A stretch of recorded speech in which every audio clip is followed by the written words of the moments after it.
What do you think?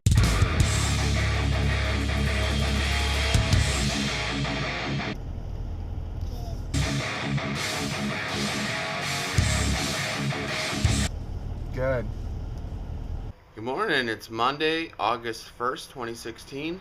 I'm getting ready to head into work for today, and guess who's still here? Oh. More on that in a bit, but first let's check our weekly Ethereum report, shall we?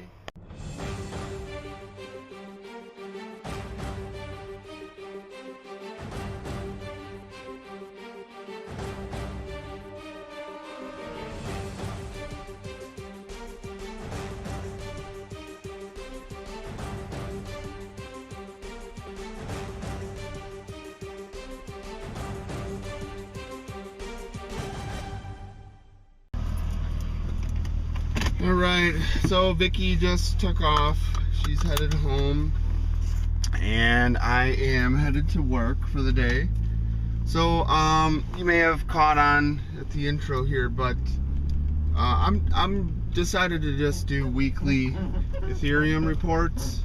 And they're going to be a little bit different now. So they're just going to be a report on like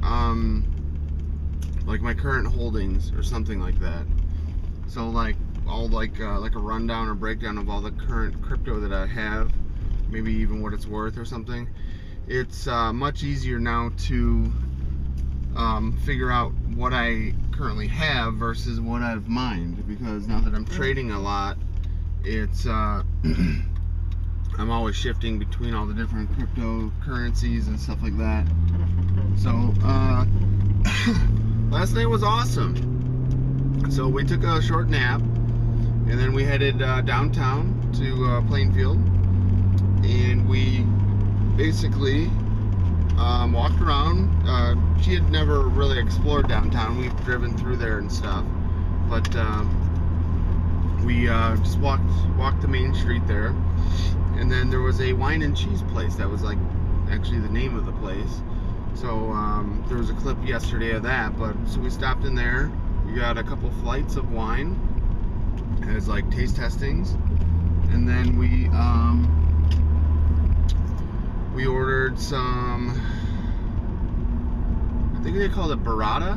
It was cheese, bread, like that Italian ham stuff, and apple slices. It was more like an hors d'oeuvre. So we went and did that. Afterwards, we went and played Pokemon a little bit. Then we left there and we had to go get some bug spray so we could play Pokemon and I could eat up. So we did that, and then we went back, played for, we probably only played Pokemon for maybe like an hour. Nothing was really popping up.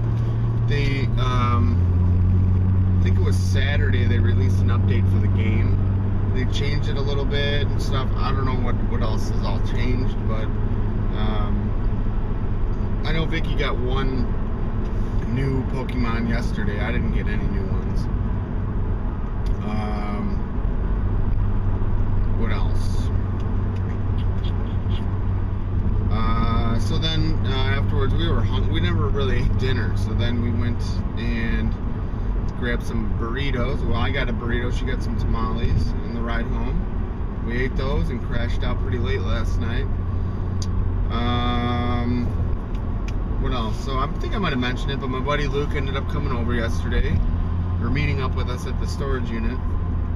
Moved in all of Vicky's stuff, and it fit perfectly in the size storage unit that she had, and it all worked out really well. So Luke is awesome. He's like fit and works out every day and stuff. So him and I knocked it out in like an hour. It took us, I don't even know, like 3 hours on Saturday to get the trailer loaded, but it is what it is, right? So we got it done. I am going to, what am I gonna do? So I'm headed into work. I wanted to try to leave a little early today. I got a certified mail notification from my lawyer for the check that he sent me, and that check is being held at the post office, which is across town. And the post office is only open from 9 a.m. till 5:30 p.m. and I usually don't even get home until 6. So I'm gonna have to either try to cut out of work early today or something. I don't know. Today's Monday. Tuesday I have work. Grant has daycare. And then either tomorrow night or Wednesday morning, first thing in the morning, we're all headed to Lake Carroll. Probably until Sunday night again. So we'll be there for 5 solid days. Really excited about that.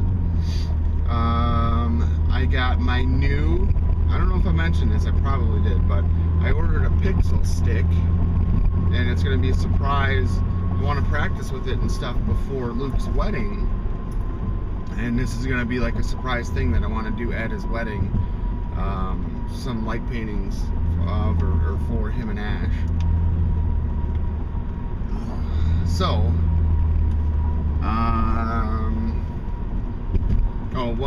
so the Pixel stick, I think I could have swore I already mentioned it, but it's a 5 foot or so tall strip of LEDs, and you can load like images via like an SD card onto it, and as you walk, the LEDs flicker and they draw that image in the air as a light painting.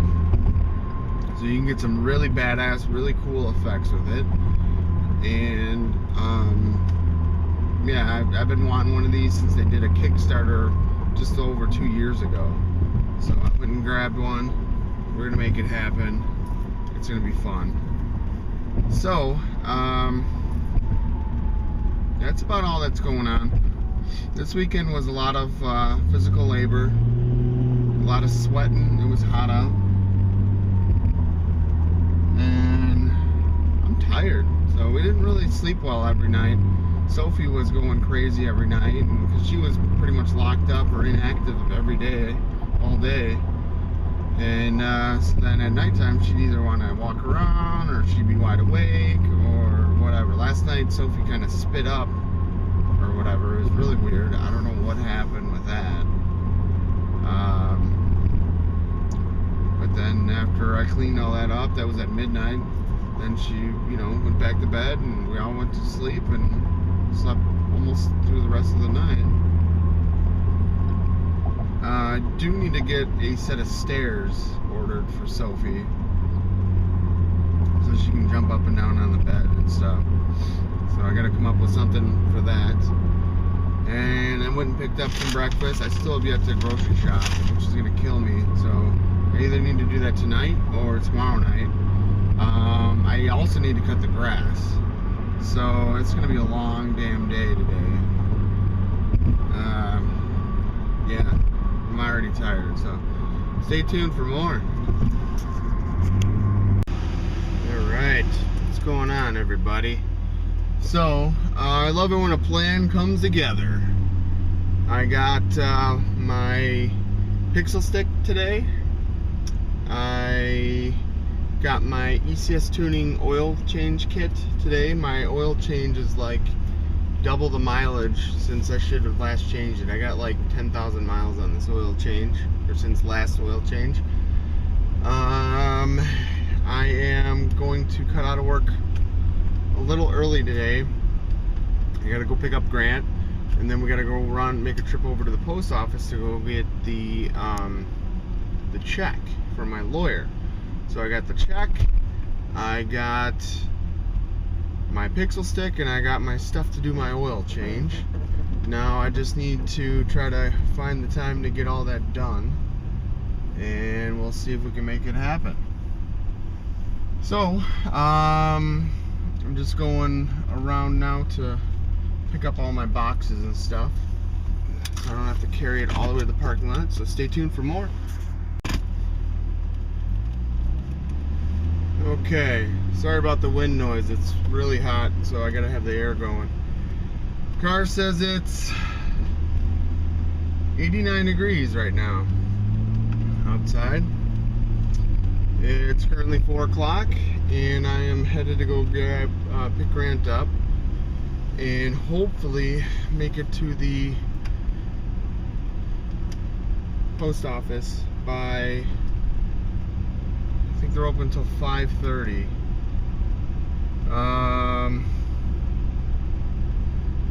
So it's gonna be a hot night and I need to get the grass cut. It's never fun. So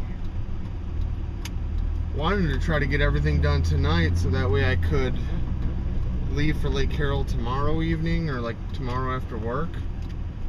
But I don't know if I'm gonna make that happen. It's a lot of stuff to get done tonight. So we'll see.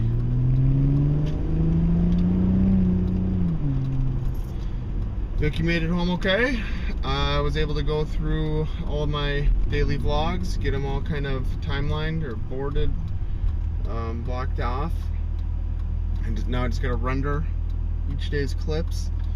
And I think this daily crypto report is gonna be a better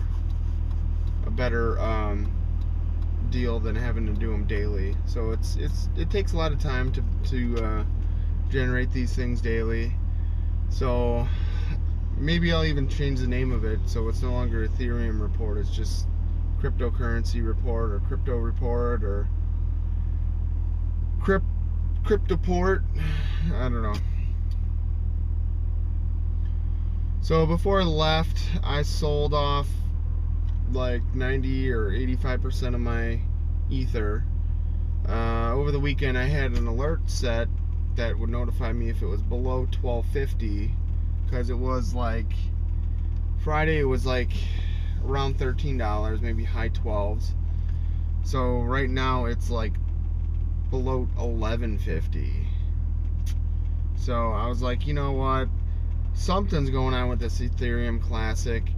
It's got more than double the volume, double the trading volume as Ether, and I just can't deal with it anymore. I'm not going to be holding on to Ether. I was hoping, you know, I was collecting Ether, saying like, well, maybe one day it'll go up to like 14 bucks or more, but this Ether Classic is really fucking everything up.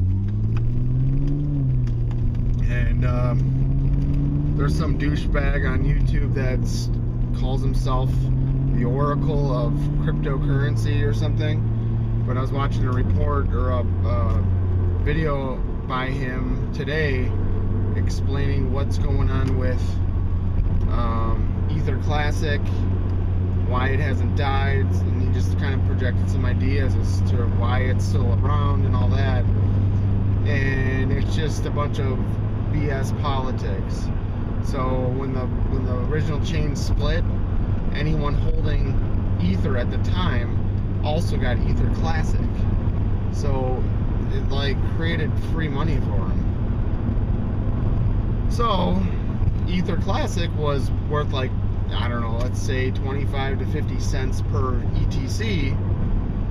Well, I'm sure a lot of those people that had a lot of Ether Classic after the fork, they said, hey, let's drive the value up and make, you know, let's say I'm holding 1 million Ether Classics, let's drive the value up, you know, as high as we can, so that way it's worth even more money. So these guys are probably just indirectly pushing the pricing up, and now Ether Classic's like back up to like $2 per ETC. Bitcoin and Ether are both down. It's just, I never thought about it the way he mentioned it, but it's just all a bunch of smoke and mirrors. So we're talking people seeding Ether Classic and still trading it, and all it is just funny money to them. It's extra cash or whatever. It's basically fucking my world up right now. And that's what this guy was saying is happening with him too. He's like, you know, he's like, I don't care what happens. He's like, I'm into investing in crypto. So he's like, I'll trade any cryptocurrency. Like, I don't care. What he's saying is like, we need certainty. So he said something that really resonated with me, and he's like, you know, for investors, uncertainty is not good. Certainty is what we're looking for, and that's how I've been feeling the last like week or two, where you know, if both chains or both cryptocurrencies make it through or pull through and, you know, exist afterwards, great. But, you know, right now no one knows which one's gonna die. I mean, at this point, with the amount of volume trading, you know, the new ether could pretty much die or something. Not die, but the value just go down to shit. And that's essentially what's happening. But so I sold 37 ethers for, I think it's like 0.72 bitcoins. I had 111,000 Sia coins, and then for some reason, just something I wanted to do, I wanted to hold 100,000 Sia coin. So I'm currently holding, as of like right now, 100,000 Sia coins. So I sold off 11,000 Sia coin. It's probably $3, I don't know. For instance, 100,000 Sia coin is worth $61 right now. So there you go. I still have 8 ethers, which is worth, ether's still going down since I traded it. I traded it around 1140. It's 1135 now. So my 8 ethers are worth like 91 bucks, and I have 0.7 Bitcoin. So that's worth 429 bucks. So with an entire weekend worth of mining, my portfolio is worth about what it was worth Friday. That's terrible. It sucks. So I should have sold off on Friday. You know, on the weekends and stuff, I don't really spend any time doing anything with this stuff. So, which can, you know, it seems lately I've been noticing bites me in the ass. So my portfolio right now is worth 586. Whatever. So I did take my my ether that's dumping into my mining wallet. I did transfer those extra 8 ether that I still have. I transferred those into Poloniex, and I'll trade those off whenever. So I gotta cut my losses somewhere. So I lost like 40 bucks over the weekend by holding onto those ethers. Maybe even 45 bucks. Which doesn't sound like much, but that was like almost 10% of my portfolio value I lost. So I need to basically I had set my alarm to notify me when the price hit 12.50. I needed to just stick to my guns and sell off then. So I lost an entire $1 on ether, so, or more, because it was actually around more closer to 13 when I set that alarm, and then it dropped to 12.5, and I should have gotten out, and I was just like, oh, whatever, maybe it'll bounce back.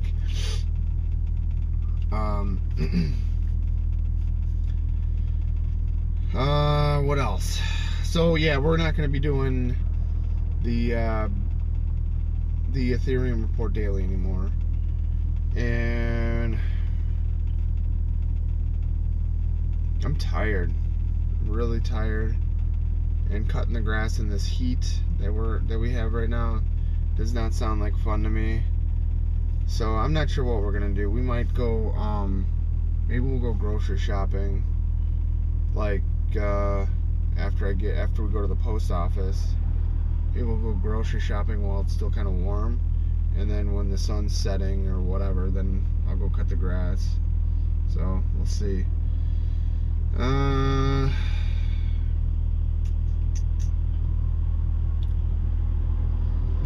think I'm gonna need some caffeine for this evening, so maybe we'll go and get some dinner on the run. I don't know what we're gonna do, so, but I'm rambling, so stay tuned for more. Right over our head. Whoa! I heard it. We just had an airplane fly right over our head. We're passing the airport and headed to the post office, and an airplane took off right over us. He's not going to show up, but he's right in the air. He's right over our heads, Grant. That was awesome, wasn't it? I know why they always fly. Why? Because they're testing out their airplane so they don't even die. They're testing out their airplanes so they don't even die. Awesome. They don't even break their battery. That's right. They did a good job, didn't they? So they're just testing them out. Yeah. All right. That was cool. All right. So we're not even home yet, and my power steering went out. Just look, my belt's not turning. I look way down there. The crank is turning, but one of my pulley bent or came off. I think it broke off. So I have no power steering, no fan, probably no water pump.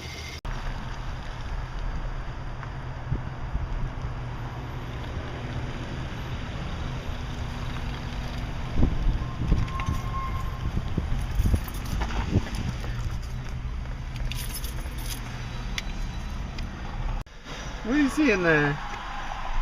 What do you see in that mirror?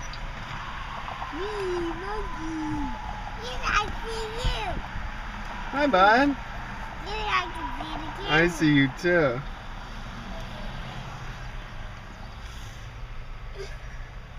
Love you. All right, Uncle Bob to the rescue in the cool car. So I was joking around with Grant and I said, hey, why don't we go over to the Dodge dealer that's right there and just buy a new Dodge. So here's the situation. I pulled over just down the end of the street here because my power steering went out, and I opened up the hood and I saw that my pulley, my belt wasn't turning, and I saw that my pulley was like off or broke or something. So I came in, I'm like, well, that means I don't have any water pump or anything. So I was like, well, maybe I can drive a little bit and then shut the car off when I watch the meter get a little high, like the coolant temperature meter, and then let it cool down and then limp it the rest of the way home. That was a bad idea. That was dumb. So they basically, I had steam coming out of the vents, so it was just pouring out of the vents, and I was like, wow, that's awesome. And I don't know, I think that means I popped or broke my heater core. So I spent 30 hours or so replacing that heater core. Yeah.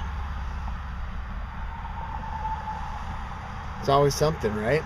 See you out there. So I'm waiting for the tow truck to come. They said it'll be here within an hour. It's 6 p.m. now. Bob's taking Grant home to let Sophie out and stuff. And I'm waiting for the tow truck. So they're gonna bring a flatbed. My car is all-wheel drive, so it needs to be towed via a flatbed. And hopefully they come soon. So stay tuned for more. All right, here we go. Just arrived.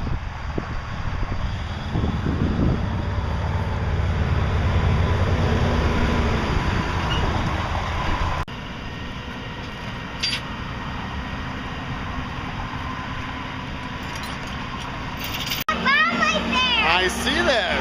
All right, what do you think about this, Grant? What happened?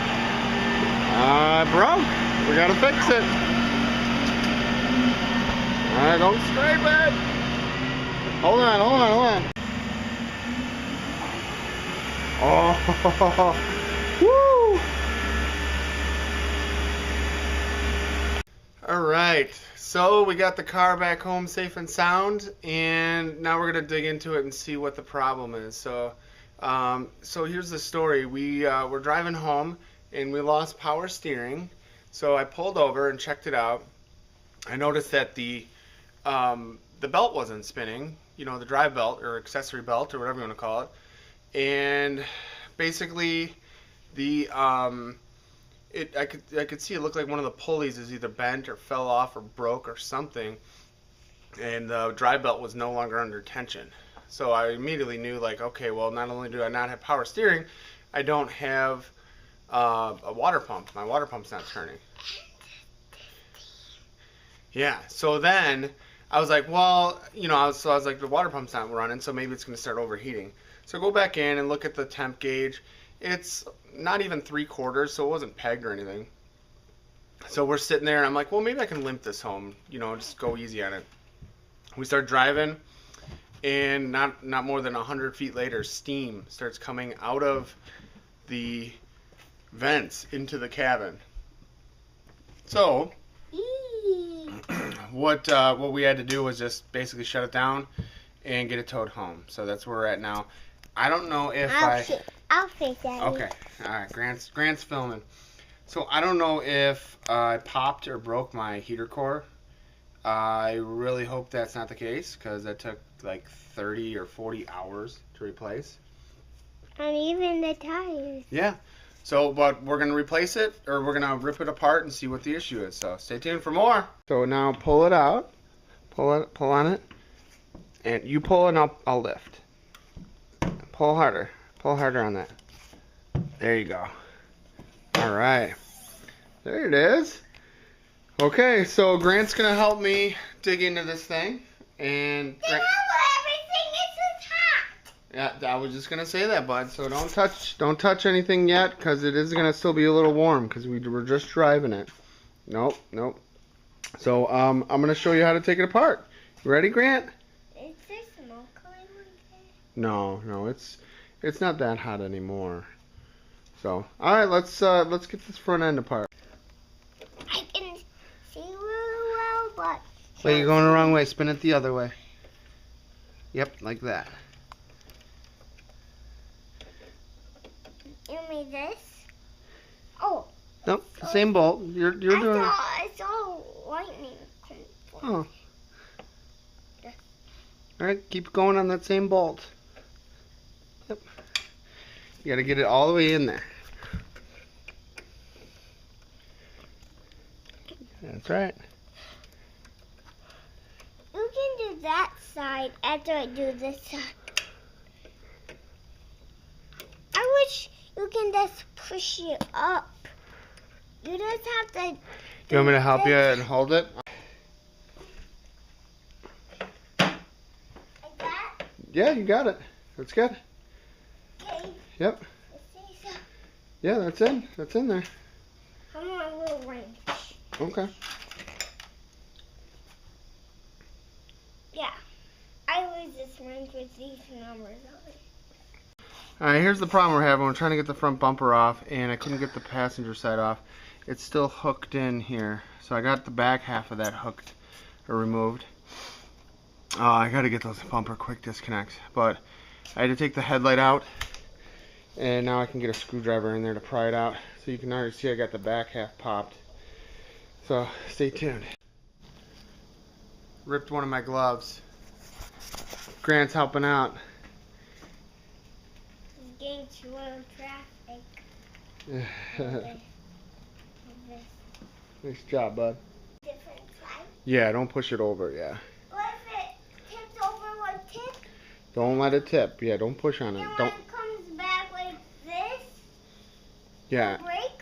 Yeah, so don't lean on it, okay? 'Cause After I just lean on it, then I just pull it back for us. well, just look at it, Really okay? gently. Really gently. So Hey. it doesn't even break.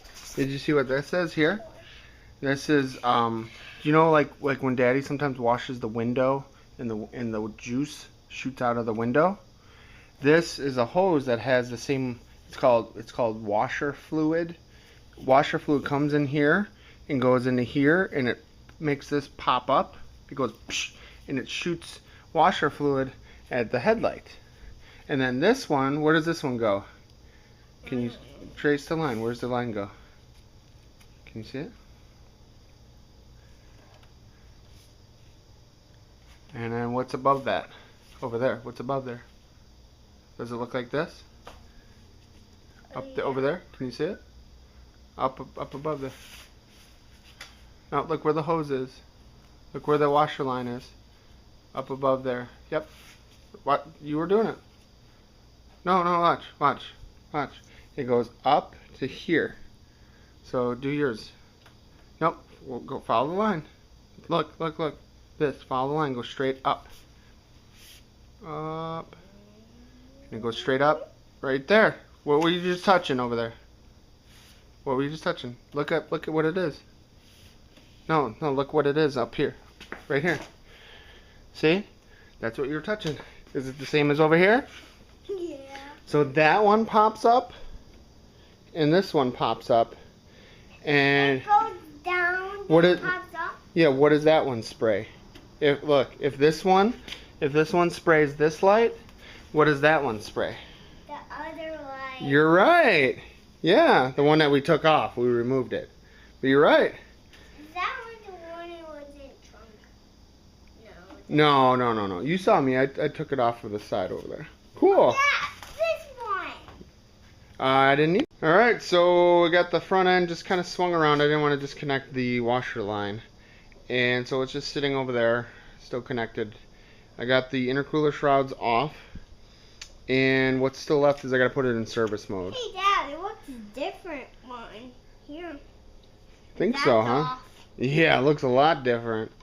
So one of the things that was broke that the body shop didn't fix was my temperature sensor, and so it's the temperature sensor is okay. It's just like this little plastic mount broke. So I'm gonna have to maybe try to pick one of those up eventually. This is my first time taking it apart, so I was waiting. Last year we did, right? Yeah, I took it apart a bunch of times last year. You helped me, remember? Yeah, I remember. You remember. Stay tuned for more. Hey. She is pretty heavy, huh? Alright, you can close the door. Yep. Maybe Daddy should get his keys and then I can roll down the window. What do you think? Yeah, roll down the window. Okay, let's go get... Oh, you did a good job. Alright. Okay, we got just a few more on the front. That's for taking out the big ones. Here, down here, I'm going to show you where. Okay, see those three? 1, 2, and then 3. There you go. Put it in straight.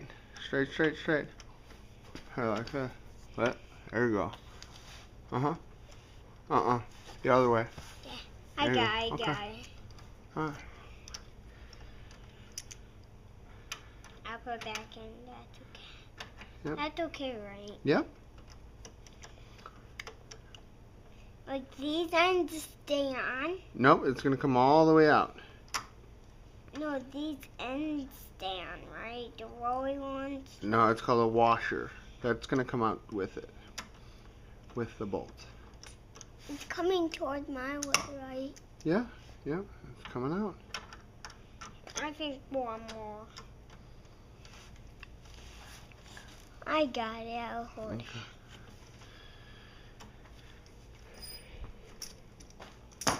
It's pretty heavy, isn't it? That tool. I can hold the light. I'll hold the light, and then you can use 2 hands to spin it. Can it put it up? Yeah, like up here. Like this? Oh, sure. Yeah. What's your mouth, though? No, I can't hold it with my mouth. Why? Because then I can't see it. I wouldn't be able to see what you're doing. Wow, you get that one all the way out. Good job. I'm trying to pull it. Yep, it's not ready yet. Soon.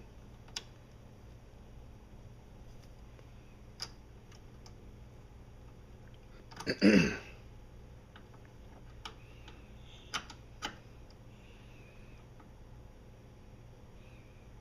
you scrape your hand? Okay. Do you want me to do the next one after you do this? You did it! I got skeeter. Alright, so I just got the car put into service mode. So I just pretty much slid the front clip out here. And now I have a way better view as to what the problem is. So if you look down there, that pulley basically sheared off up here. I want to say this was replaced when I did the timing belt. I can't read what it says on the front of there, but here, let me show you here. It just broke right off. Now I just hope I didn't toast my motor when I first looked in here. Guess what I did? What'd you do? Fart.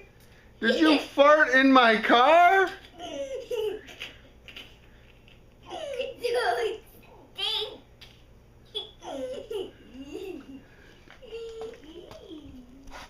Hopefully I didn't toast the motor. The belt looks like it's in good shape still. So basically what was happened was the There's something on the floor I found on my knee.